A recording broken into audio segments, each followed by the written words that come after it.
జయ శ్రీమన్నారాయణ. శ్రీమతే రామానుజాయ నమః. కృష్ణం వందే జగద్గురుం. వ్యాసాయ విష్ణురూపాయ వ్యాసరూపాయ విష్ణవే నమో వై బ్రహ్మనిధయే వాసిష్ఠాయ నమో నమః. భరద్వాజకులం బోధి చంద్రం శ్రీపురుషోత్తమం వేదాంతో భయని తత్వార్థ జ్ఞానదం గురుమాశ్రయే. అమ్మా, మనం శ్రీమద్ భాగవతంలో తృతీయ స్కందంలో అధ్యాయం 4లో 5 దాకా అయిందమ్మా. అది చెప్పుకోవాలి మనం. కృష్ణం వందే జగద్గురుం. అద్రాక్షమేకమాసీనం విచిన్వందయితం పతిం శ్రీనికేతం సరస్వత్యాం కృతకేతమకేతనం. అద్రాక్షం నేరుగాంచితిని, ఏకం ఒంటరిగా, ఆసీనం కూర్చుని ఉన్న, విచిన్వన్ దీర్ఘాలోచన మగ్నుడు, దయితం రక్షకుడు, పతిం అంటే స్వామి, శ్రీనికేతం లక్ష్మీదేవికి ఆశ్రయుడు, సరస్వత్యాం సరస్వతీ నదీ తటమును కృతకేతం ఆశ్రయించి, అకేతనం ఆశ్రయము లేనివాడై, ఆ విధముగా అనుసరించుచు లక్ష్మీదేవికి ఆశ్రయుడు ఉన్నప్పటికీ సరస్వతీ నది తటమును ఆశ్రయించి ఒంటరిగా కూర్చుని దీర్ఘాలోచన మగ్నుడైన నా రక్షకుని స్వామిని శ్రీకృష్ణ భగవానుని నేను గాంచితిని. సన్యాసాశ్రమమునందున్న వారు తరచుగా వృక్షమూలమును ఆశ్రయింతురు. అనాశ్రితులైన వారు కావించినట్లుగా భగవానుడు అట్టి స్థితిని ఆశ్రయించినట్లు ఉద్ధవుడు గాంచెను. సమస్తమునకు అతడే యజమాని అయిన కారణము ప్రతి చోటు కూడా అతని ఆశ్రయమే. ప్రతి చోటను అతడు తన ఆశ్రయమునందే ఉండును. సమస్త భౌతిక ఆధ్యాత్మిక జగద్వ్యక్తీకరణమంతయు ఆ దేవదేవుని చేతనే పోషింపబడును. తత్కారణమున అతడే సమస్తమునకు ఆశ్రయ ఉన్నాడు. కనుక సన్యాసాత్మమునందున్న అనాశ్రితుల రీతిని ఆ భగవానుడు ఆశ్రయమును గునుట ఆశ్చర్యకరమేమీనూ కాదు. అమ్మ తర్వాత శ్యామావదాతం విరజం ప్రశాంతారుణో లోచనం ధూర్భిర్చతుర్భిర్విదితం పీతకౌశాంబరేణ చ. శ్యామవదాతం అంటే శ్యామల వర్ణముతో సుందరుడు, విరజం అంటే విశుద్ధ సత్వమయుడు, ప్రకాశ్ అంటే ప్రశాస్త శాంతుడు, అరుణ ఎర్రని, లోచనం నయనములు, దోర్భిః భుజములు, చతుర్భిః 4, విదితం గుర్తించబడి, సీత అంటే పసుపు, కౌశ పట్టు అయిన, అంబరేణ వస్త్రములు, చ అంటే మరియు. భగవానుని దేహము శ్యామలవర్ణముగాను నిత్యము జ్ఞానానందపూర్ణమైనడై అత్యంత సుందరముగా నుండెను.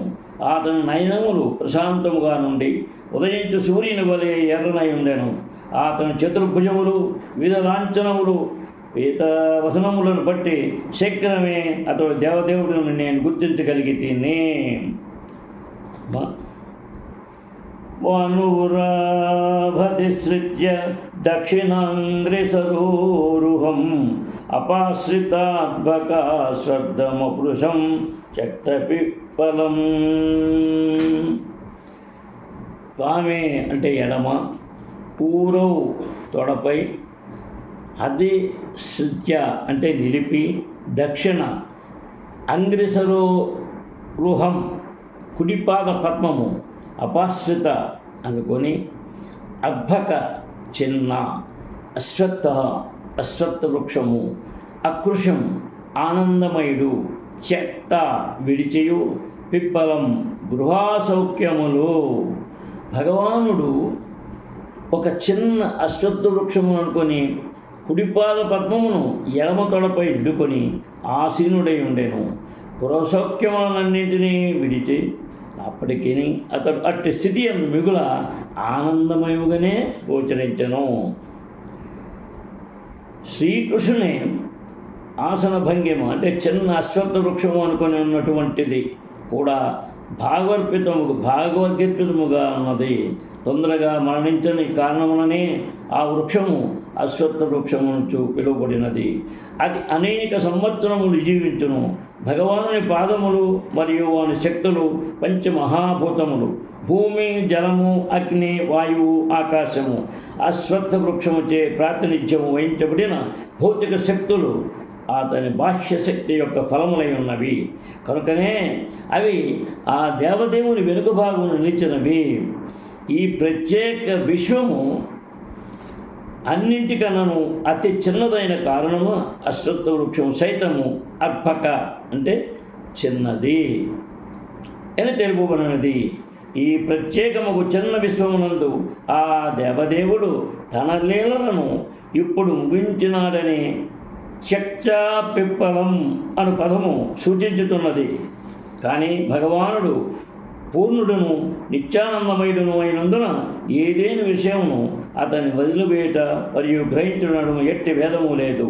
సూర్యుడు ఒక లోకము ఉదయించి అదే సమయంలో వేరొక లోకమును అస్తమించినను తన జీతస్థితి ఎందు మార్పు లేకుండా ఉన్నట్లుగా శ్రీకృష్ణ భగవానుడు ఇప్పుడు ఈ విశ్వమును విడిచి వేరొక విశ్వమునకు సంసిద్ధుడయ్యను.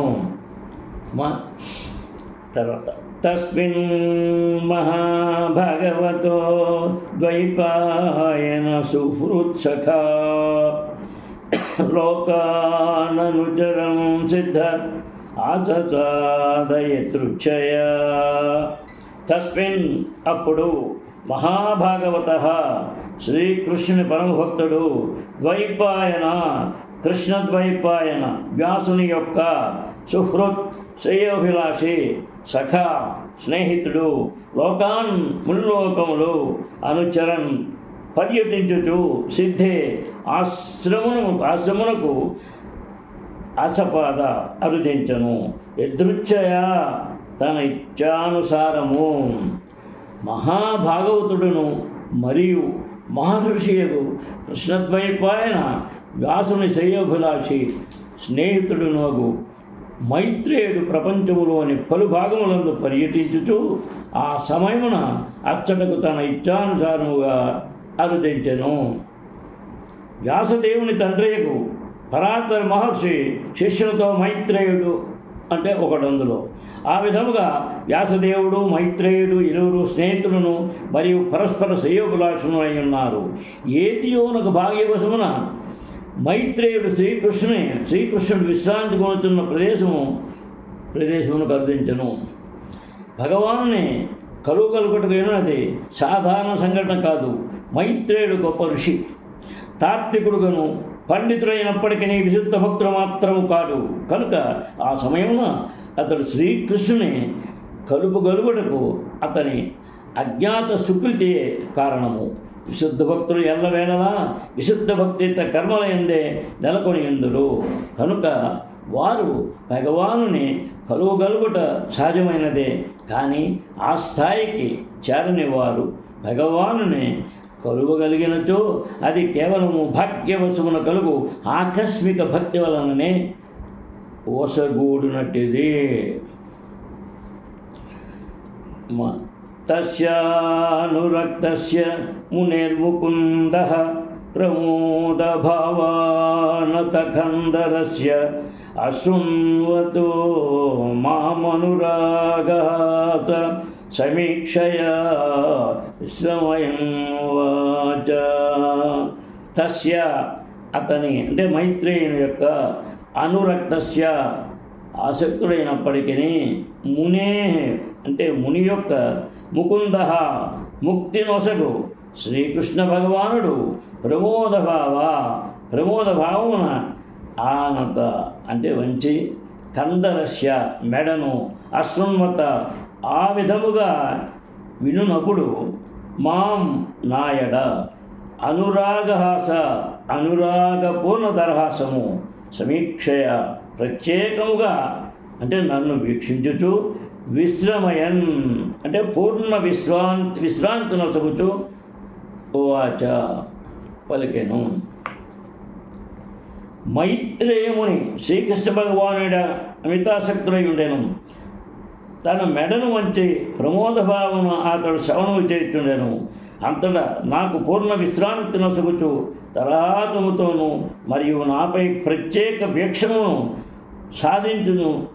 సాధించుచు భగవానుడు ఇట్లు పలికెను. ఉద్ధవుడు మరియు మైత్రేయుడు ఇరువురు మహాత్ములే అయినప్పటికీ ఉద్ధవుడు నిష్కలంక విశుద్ధ భక్తుడైన కారణమున శ్రీకృష్ణ భగవానుని అవధానము అతనిపైననే అధికముగా నుండెను. జ్ఞానభక్తుడు ఎవని భక్తి అద్వైత దృష్టితో మిళితమైండునో అతడు ఎన్నడును విశుద్ధ భక్తుడు కాజాలడు. మైత్రేయుడు భక్తుడు అయినప్పటికీ అతని భక్తి మిశ్రిత భక్తి అయి ఉండెను.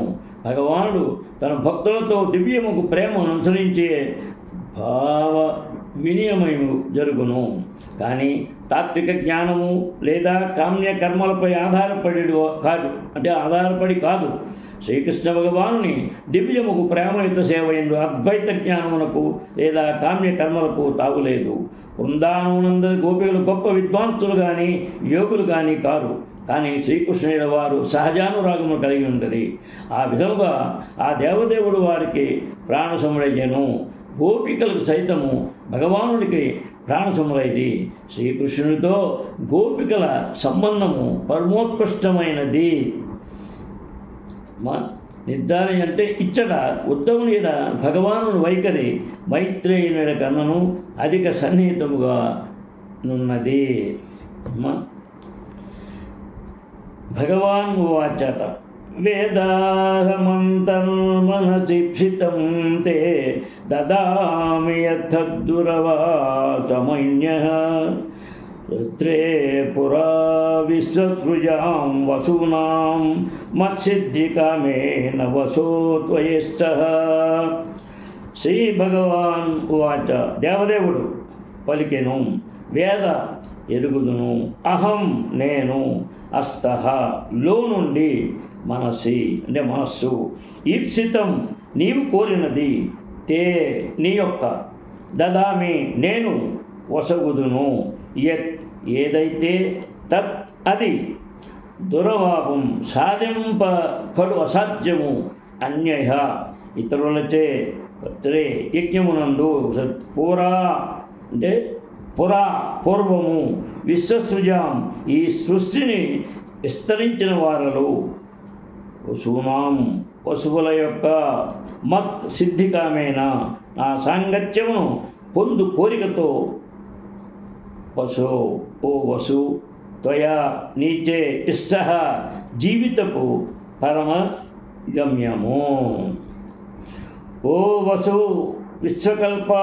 విశ్వకలాపములకు విస్తరించుటకు బాధ్యులకు వసువులు మరియు ఇతర దేవతలు యజ్ఞములను నిర్వహించినప్పుడు పూర్వము నీవేమి కోరి ఉంటివో నీ మనస్సు నుండి నేను ఎరిగి ఉన్నాను.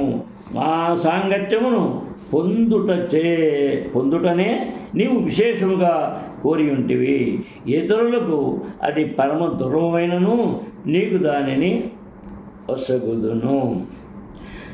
శ్రీకృష్ణ భగవాను నిత్య సహచరులతో ఉద్ధవుడు ఒకడు. అయితే ఉద్ధవుని ప్రధానాంశం పూర్వకాలపు అష్టవసులలో ఒకడు.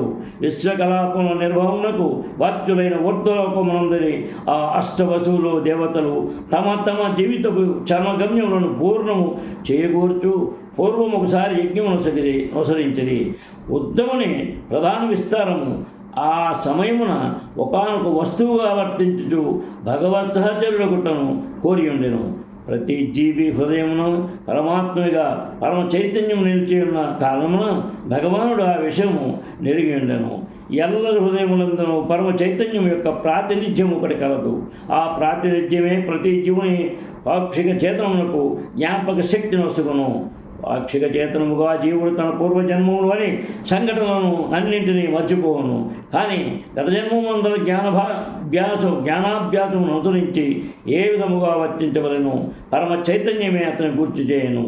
ఈ విషయమున భగవద్గీత పలు విధములుగా ధ్రువపరుచుతున్నది. ఏ యథామాం ప్రపంచంతే తాం సదైవ భజామ్యహం 4:11. సర్వస్య చాహం హృది సన్నివిష్టో మత్తః శృతిర్జ్ఞానమపోహనం చ. 15. తనకు నచ్చిన కోరికకు ప్రతి ఒక్కరూ స్వతంత్రము కలిగి ఉన్నారు. కానీ ఆ కోరిక దేవదేవుని చేతనే పూర్ణము కావించబడును. ఆలోచించుటకు లేదా కోరుటకు ప్రతి ఒక్కరికి స్వేచ్ఛ ఉన్నప్పటికీ జీవుని కోరిక నెరవేరడం అనేది దేవదేవుని సంకల్పంపైనే ఆధారపడి ఉంటును.